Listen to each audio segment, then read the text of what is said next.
Un parasite est un organisme vivant qui se sert d'un autre pour vivre. Donc une sangsue par exemple, c'est un parasite. Elle s'accroche à un animal ou un être humain et lui suce le sang pour se nourrir.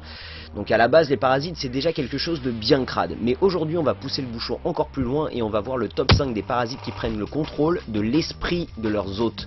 Donc si vous êtes en train de manger, finissez puis revenez ensuite. Numéro 5, la guêpe Bon, j'arrive pas à le prononcer donc je vous l'écris, voilà. La guêpe elle-même n'est pas un parasite mais ses œufs le seront. Quand cette guêpe est prête à pondre, elle ira trouver une araignée et va la piquer pour la paralyser temporairement. Une fois l'araignée paralysée, la guêpe va pondre un œuf dans son abdomen puis s'en ira. L'araignée reprend alors ses activités habituelles pendant qu'à l'intérieur d'elle, l'œuf va lui sucer le sang durant environ 2 semaines, le temps de se changer en larve. C'est une fois que la larve va être prête à se coconiser qu'elle va prendre le contrôle complet de son hôte.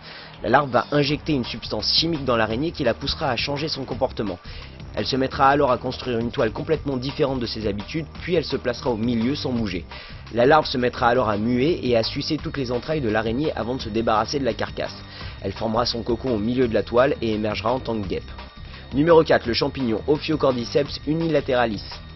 Ce parasite n'est pas un animal, mais un champignon. Ce champignon s'attaque particulièrement aux fourmis dans les forêts tropicales. Ses spores commenceront à s'attacher à la fourmi, puis se forceront un passage à l'intérieur de son exosquelette. Elle la poussera à se séparer de sa colonie pour aller plus en hauteur, là où l'humidité est parfaite pour son développement.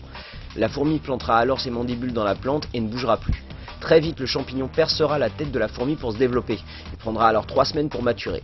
Si une fourmi remarque qu'une autre est infectée, elle l'amènera loin de la colonie pour préserver les autres. Car une fois que le champignon est mature, il finira par exploser, relâchant ses spores sur le sol de la jungle et prêt à répéter le cycle. Numéro 3, le ver Paragodius varius.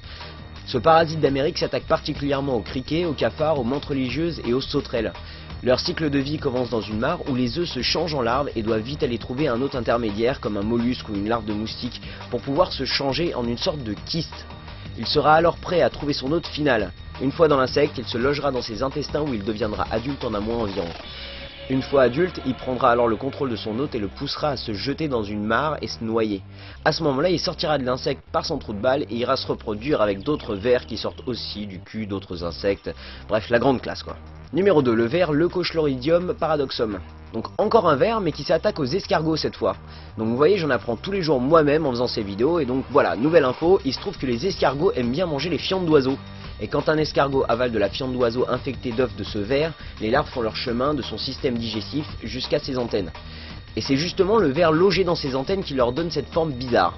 C'est à ce moment-là qu'il prendra contrôle de l'escargot. Alors qu'un escargot normal essaye de rester dans l'obscurité pour éviter les prédateurs, un escargot infecté ira grimper sur les plantes pour être en pleine vue des oiseaux. C'est que cette larve a besoin de se retrouver dans le système digestif d'un oiseau pour compléter son cycle de vie. Une fois l'escargot mangé, la larve se reproduira alors à l'intérieur de l'oiseau qui expulsera ses œufs par ses fientes. Le cycle sera alors complété quand un nouvel escargot se fera infecter par la fiente. Numéro 1, le Toxoplasma gondii. Le Toxoplasma gondii est un protozoaire intercellulaire appartenant au phylum des Apicomplexa. Ça vous parle? Tant mieux, voilà. Ce parasite est très petit. Il ne fait que 8 micromètres de long pour 3 micromètres de large. L'hôte principal des Toxoplasma gondii est le chat. Il se reproduit donc dans les chats et ses œufs sont éjectés par leurs excréments. Très bien.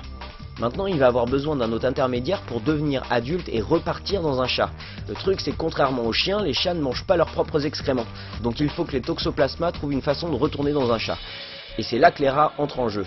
Les rats, pour des raisons que j'ignore, mangent les excréments de chat. Bon, ils se font donc infecter de cette façon, et une fois que le Toxoplasma est devenu adulte, il va finir par prendre contrôle du corps du rat. Le rat sera alors attiré par l'odeur de l'urine de chat, et essaiera par tous les moyens de se rapprocher des félins. Et on sait ce qui se passe quand un rat se rapproche d'un chat. Donc c'est comme ça que le Toxoplasma complète son cycle de vie.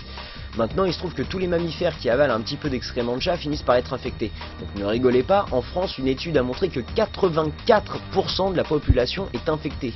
D'autres études sont en cours pour montrer la corrélation entre une infection de Toxoplasma gondii chez les êtres humains et une modification du comportement. Alors que les résultats de ces études sont positifs, il manque encore de données pour pouvoir prouver cette théorie avec certitude. J'espère que vous avez bien aimé cette vidéo, donc si c'est le cas en tout cas, partagez cette vidéo sur Facebook, Twitter ou tous vos sites préférés. N'hésitez pas à vous abonner aussi pour ne rater aucune des prochaines vidéos postées sur cette chaîne. Écoutez, je vous remercie encore une fois, je vous souhaite un excellent week-end et je vous dis à samedi prochain pour une nouvelle vidéo de Top 5. Salut!